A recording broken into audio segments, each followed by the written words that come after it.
So helping me out today, I've got my friend, my farrier, Ethan Pepper from Pepper Farrier Service.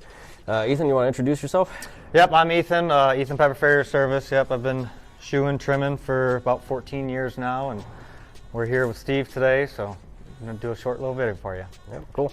The horse we got helping us, she's a coming 3-year-old. She's almost 3. She's her name's Twerk, and you know, she's doing pretty well with this stuff, but there'll be some corrective things I'll have to do too, so that'll be good for you guys to see. All right, Ethan, let's just kind of show how we go around. All right. If there's anything you want to add, just speak up. You can talk over me and tell me to shut it, or you know, whatever you need to do. Nope. But so when he's working on the front feet, what I'm going to do is stand on the opposite side of him. Okay. And again, you know, you guys hear me say all the time, you know, I'm very practical in my approach. So everything I do on the ground relates to the ride. So what I did here, standing on this offside, if I tip her nose towards me, I can take her weight off of that shoulder and get her to pick that foot up.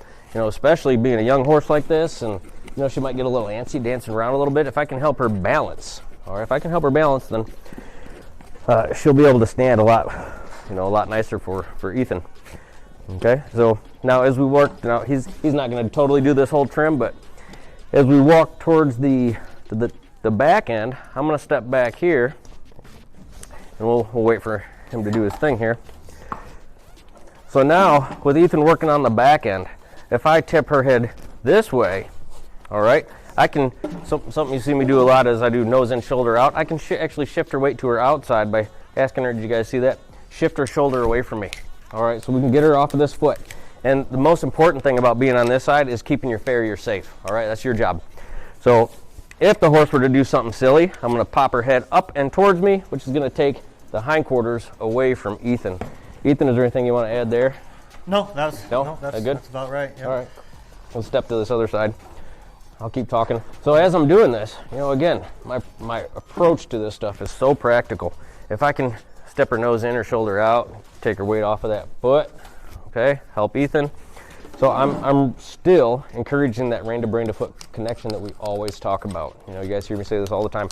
If you're thoughtful about what you do, you're going to have a thoughtful horse. You're going to have a thoughtful, well-behaved horse. All right, these horses don't come out of the box just being well-mannered. All right, it takes education, it takes understanding, it takes time. You got to put the time in. Then you have to be thoughtful about what you're doing. All right, we'll come up to this last foot.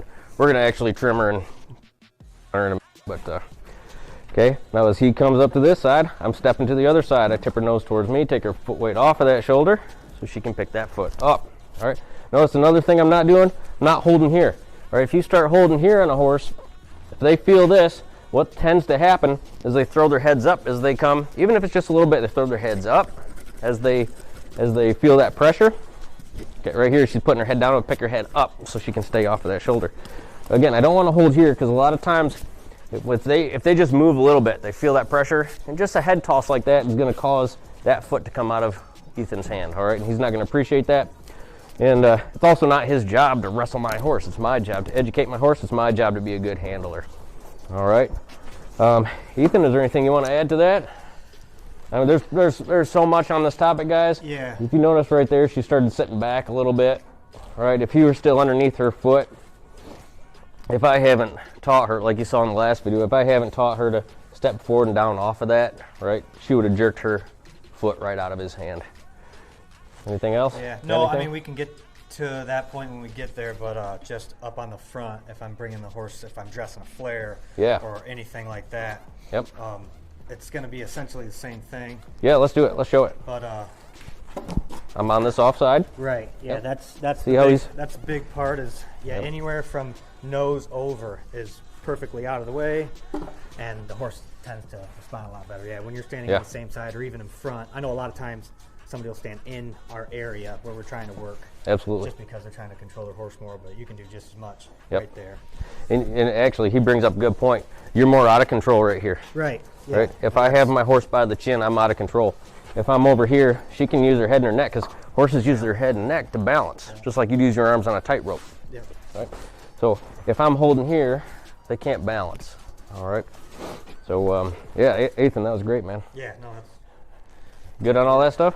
Yep. Cool. All right. Let's shoot some horses. Yeah. Thanks for checking in, guys.